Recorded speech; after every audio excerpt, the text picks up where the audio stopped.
I feel like the garden is only just producing. I have had to rip out plants and plant new things, but I feel like it's starting to actually get that produce I should expect for August.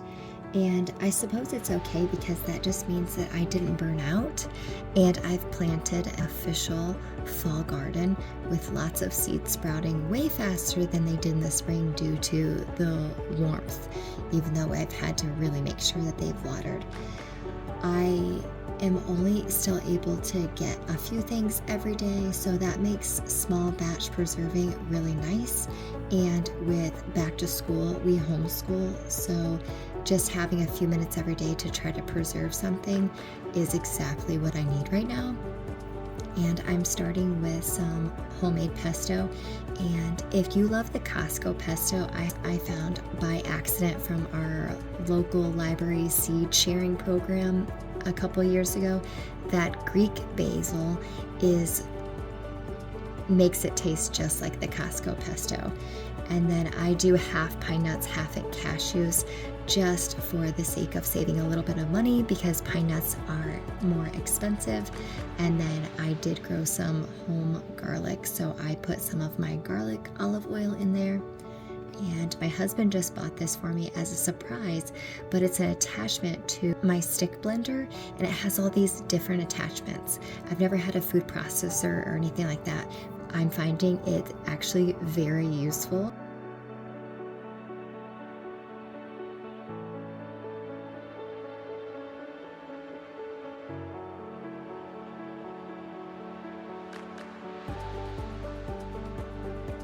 We like our pesto a little bit on the chunkier side. I feel like it sticks to the noodles a little bit better if it's a little bit chunkier, and since my children don't mind because we're used to eating nuts, the texture doesn't seem to bother them. And I usually do little pint-sized jars, and I have some smaller jars that I save in the freezer if you have different sauces and dips to go with. I roast a whole chicken and have some vegetables. That meal can get old, but also makes the meal a little fresh and exciting. So I want to make sure I have plenty of that in the freezer because we did not make it through winter last time. And then in this video, I'm sharing a little bit of our typical meals because I do cook from scratch. Today is just an easy breakfast. I do save the oil for my bacon, and then I just serve everything up.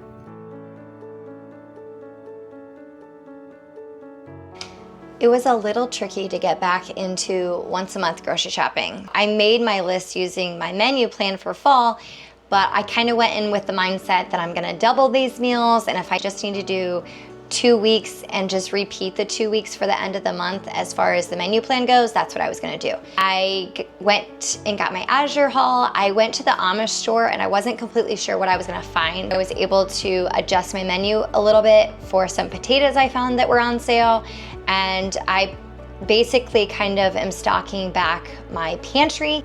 I've spent this summer buying fruit in bulk so I can preserve it for the fall. So now I'm in the process of kind of stocking my winter staples and restocking some stuff that we kind of took a break from eating in the summer. For this month and probably next month, I'm gonna do a lot of stocking up because I really do want to kind of do more of eating out of the pantry and not necessarily having to go to the store if I don't have to. Up is my Costco, and I got some lettuce since my lettuce in my garden is a little bit bitter. The cranberries were on sale, so I stocked up. These chicken nuggets were on sale. They were really good, so I'm gonna stock up more Greek yogurt because we use it in place of sour cream, and yogurt and some honey or maple syrup. Vanilla, I'm out of my homemade vanilla, parchment paper, salsa, and it's back to school, so I picked up some Post-it notes and a big thick paper, some snacking pickles, some tortillas to do some bean burritos, and then nuts. And then I also made it up to the Amish store, and I found this cute little tray. I thought it was cute for like tea time, some sugar and cream and some dried bananas and cheese and a bunch of chips. Sometimes they have good sales, and I find that that's one thing I have to start getting away from because I feel like we eat a lot of chips. But I picked up some big things of cheese and some jams and jellies that we like. Chick-fil-A sauce is a rare treat around here, and some horseradish. I had it in a sub recently that was really good. And then 12 dozen eggs, a huge 50-pound bag of potatoes for less than $15. And I was almost out of my spelt, so I went ahead and got this locally because it was non-GMO. And then this month I also stocked up on some of our shampoos and conditioners and soaps and things like that. It does take money to save money, so I did save quite a bit, but we'll be stocked up for a while. And then onto my Azure order real fast is so coconut cream, a bunch of different spices I like to get before fall really gets here and it's out of stock. I love these little squeeze bottles. Sometimes more for like rice, but the ginger lemon we like to make in some water. Some currants for some scones, shredded coconut we use a lot in different things, and then sunflower seeds are for granola making, and then some basic pantry staples that I don't go through a ton of, but I like to have on hand, especially before we get into fall. And I bought some tortillas from Stacy's and this cream cheese. It does have a tangy flavor, but I really like this for fresh eating on bagels and things that I have planned for this month. And then I can flavor it with some maple syrup and maybe some jam. And it was busy, so we just had buttered noodles, some barbecue beef, and some broccoli, and then a blueberry cobbler for dessert. And then another day from the garden. This is actually kind of a big harvest because it had been a few days since I went out there. Some radish and some chamomile and echinacea and chives and tomatoes and green onions and peppers and tomatoes.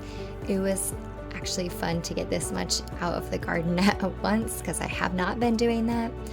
And I put a batch of herbs in the freeze dryer, and I do not recommend doing a lot of small batches because this turned into a whole project and way longer than taking care of my freeze dryer after it's done on its cycle. But I had a lot of small different batches of herbs, so I did one big cycle of herbs and flowers and things and let that run overnight. But I'm gonna start preserving some of that garden stuff that I had. But we also had another easy meal that we call this Hawaiian meatballs. It's barbecue sauce, some canned pineapple, and then homemade meatballs, and I just serve it over rice and another day of broccoli.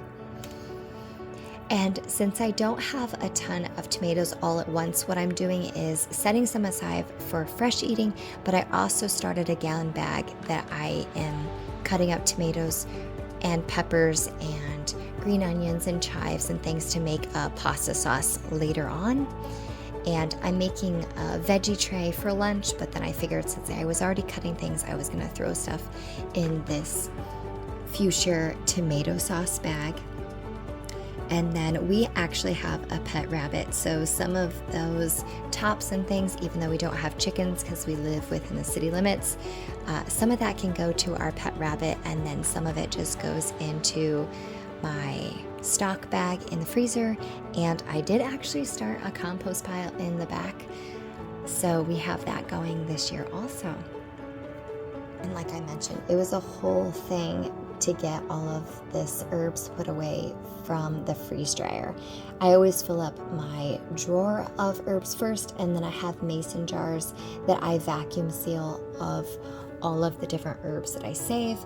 And I don't have an abundance enough that I'm saving it for long-term storage. I found the last couple years I basically have preserved just enough what we eat over the year, except for I was a little stingy with the tea and herbs that we use for tea over the winter, and we did not go through that as fast. So I want to make sure that I'm making some treats like lemon balm, lemonade, and things like that while I still have it fresh before I preserve it and use up that, energy and electricity to preserve for the winter when I feel like we didn't go through it as fast. And then another small project I was able to get through quickly was making some compote butter. I have a video on my channel of this, but it's actually just really easy. It's whatever herbs that you want. Today I did chives and green onions, and I just did 1 stick of butter with some pepper. Sometimes I have crushed garlic and a pinch of salt. But I like having all kinds of herbed butter because the different flavors I like to use for different things. Like if I added rosemary and thyme, that would go over good on a steak. I really do a lot of the onion chive butter just because it goes so good with potatoes, like twice stuffed baked potatoes or mashed potatoes. It just amps up the flavor profile. But you could absolutely use this if you made some savory biscuits too to flavor. And I just always reuse the butter package and try to mold it so it's easier to get out of the freezer. And I keep all of these just in a big gallon freezer bag. It's pretty easy to tell what flavor the butter is. And then we cannot get enough of jalapeno peppers. And I only have 1 plant. If we've made jalapeno peppers probably 5 times already, and they're still coming out of the garden. So I thought I would make a batch of cream cheese stuffed peppers to go in the freezer. My bacon is all frozen, so I figured when I got it out I could wrap it in bacon. And I know the cream cheese changes texture in the freezer, but since this is going to be baked and the texture is going to change anyway, I figured I'd give this a try. I never use my good quality, I call it good quality, my prebiotic cream cheese for baking. So this is just a regular cream cheese from the grocery store. You could flavor your cream cheese if you wanted. I just find there's enough flavor and spice from the bacon, a good quality bacon, and then the homegrown jalapenos are just so much spicier than anything you find in the store. So I just stuffed it with cream cheese. I put it on a cookie sheet to flash freeze, and then I threw it all in a gallon bag. But you absolutely could change the flavor with cream cheese. I could have put some herbs in there and that would have been just as good too. And then we will be able to have some spicy jalapeno poppers in the middle of January, and it will be like a burst of summer garden all over again. And another thing have not been very good about is seed saving. So I did read online you could absolutely save seeds when they're green, but you really do want to try and get some peppers that turn red and they're fully mature. I am saving some jalapenos on the plant to turn red for this, but I figured I might as well try to save some too. And we have, like I mentioned earlier, that seed saving through the library, so I want to be able to give back some seeds also. I would actually really love to know what your system is for saving seeds and how you keep them together and packaged and not all falling out of all the different seed packets.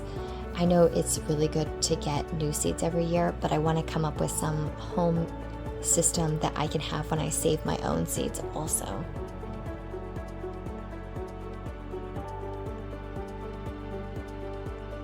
Today I decided to harvest a bunch of our beets. Some of them grew too close together. Some of them could have stayed in the ground a little bit longer. But I have another round of golden beets I wanted to try out. I realized that there is a chemical in the beet that some people are more sensitive to that make it taste like dirt. But golden beets have less of that chemical, so they are a little bit sweeter. So I actually wanted to pull these up so I could plant next to it beets and put some greens in where these beets were. And I thought there would be more, and I ended up thinking I was going to get more juice than I did. Since I know we don't all love roasted beets, and I've never tried making homemade pickled beets, I figured I knew that if I juiced it, I could put it in some molds and we would put it into smoothies or sweet dish, or I could sneak it into muffins or something like that. So I went ahead and pulled out my old juicer and went ahead and juiced that. I did juice some of the greens, and I also saved that in a bag that I can add to soups or stews or add to broth later also. And then since it didn't end up being that much, I pulled out some of the vegetables from the fridge that no one was eating them. So I pulled out a cucumber and a couple of carrots to make that juice a little bit more and help with the flavor, because the sweetness from the carrots really off-put that typical beet taste. And then I used my silicone mold, and I don't know if you realize it, but I did not put it on a cookie tray. So I ended up making a really big mess when I had to carefully move this onto a cookie sheet. But I filled these mold and I flash freezed them, and then I put them into a gallon bag labeled beets. And I might do this again with another round depending on how many beets I get in my fall harvest. But I thought it was another way that I could sneak in some nutrition that we don't normally eat on a regular basis. And one of my favorite quote unquote fast foods is this butter chicken. My friend got me hooked on this. It is delicious. I double the chicken poundage on the package. I always add carrots for sweetness, and I ended up using a turkey that I had thrown in the crock pot and served it over some rice and some bread. I just threw it back in.